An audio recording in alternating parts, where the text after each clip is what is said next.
Alors ce dossier-là, ah oui tiens, je vais appeler Chantal pour ça. Elle connaît bien cette entreprise-là. Ah mince, elle est en arrêt Chantal, c'est vrai. Ça fait un moment qu'elle est en arrêt. J'espère qu'elle se porte bien. Comment je pourrais faire parce que j'ai pas le droit de l'appeler. Je sais pas si je peux me mettre en lien avec elle, je pense pas que j'en ai le droit. Hein.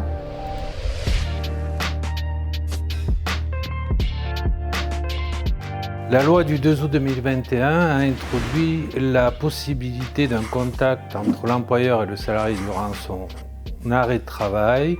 C'est la définition de ce qu'on appelle le rendez-vous de liaison. Cette loi a permis de formaliser de manière réglementaire cette rencontre qui se passe durant la suspension du contrat de travail du salarié entre un employeur et ce dernier. Le rendez-vous de liaison peut être à l'initiative soit du salarié ou de l'employeur.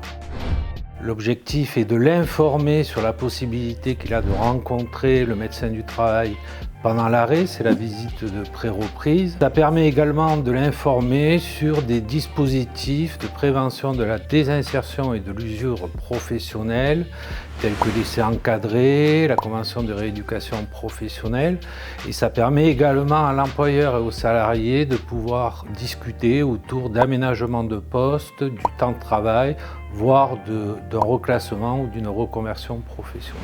Ce rendez-vous de liaison concerne tous les travailleurs en situation d'arrêt depuis au moins 30 jours.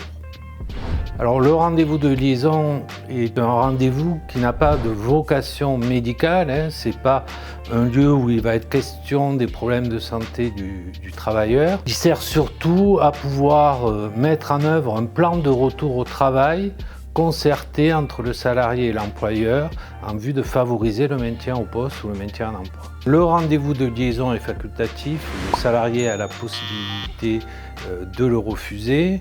L'employeur, quant à lui, a une obligation réglementaire d'informer tout salarié en situation d'arrêt de travail de plus de 30 jours de la possibilité de ce rendez-vous de liaison.